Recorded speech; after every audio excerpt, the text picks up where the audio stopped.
Sen, kamu ikut aja. Ikuti perintah saya, terungkap perkataan Mario kepada Shane Lucas di mobil Rubicon sebelum penganiayaan David. Pengacara Shane Lucas, Happy Sihombi, mengungkapkan obrolan kliennya dengan Mario Dandi Satrio saat berada di dalam mobil Rubicon pada Senin 20 Februari lalu. Saat itu, Mario, Shane, dan remaja perempuan berinisial AG bergerak menuju Komplek Grand Permata, Ulu Jami, Pesanggerahan, Jakarta Selatan untuk menemui Kristalino David Ozora. Sen, kamu ikut aja. Kita nanti akan minta pengakuan aja dari si David. Mulanya, jelas Happy, Mario berkali-kali menghubungi Shane dan mengajaknya pergi ke minimarket.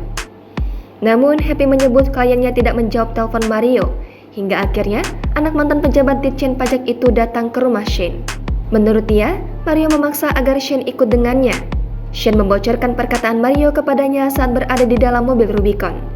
Ya, sebelum ke sana, rupanya dia langsung dibawa si Mario langsung ke tempat TKP itu.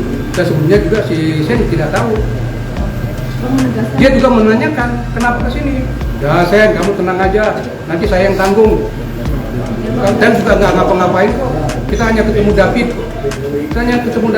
Saya hanya interogasi kok. Aku tahu dia melakukan apa yang terjadi itu. Di dalam mobil Rubicon, Mario mengatakan bahwa ia akan ke kawasan Lebak Bulus.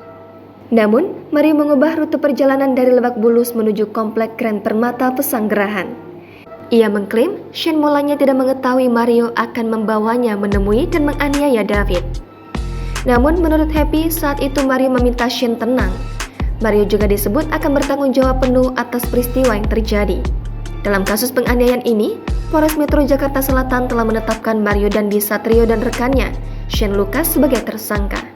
Sedangkan pacar Mario berinisial AG masih berstatus sebagai saksi, meskipun ia juga berada di tempat kejadian perkara.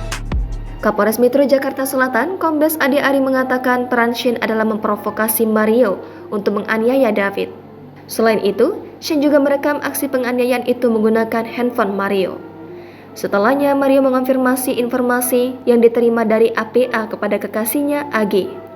Adapun peristiwa penganiayaan ini terjadi di Komplek Grand Permata, Ulu Jami, Pesanggerahan, Jakarta Selatan pada Senin 20 Februari malam.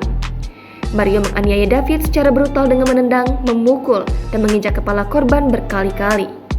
Mario dijerat pasal 76C, junto pasal 80 Undang-Undang Nomor 35 Tahun 2014 tentang perubahan atas Undang-Undang RI Nomor 23 Tahun 2002 tentang perlindungan anak dengan ancaman pidana maksimal 5 tahun penjara. Selain itu, Mario juga disangkakan pasal 351 ayat 2 tentang penganiayaan berat dengan ancaman pidana maksimal 5 tahun. Sedangkan Shane dijerat pasal 76C, junto pasal 80 Undang-Undang Nomor 35 Tahun 2014 tentang perubahan atas Undang-Undang RI Nomor 23 Tahun 2002 tentang perlindungan anak. Jangan lupa subscribe, share, komen, dan like ya!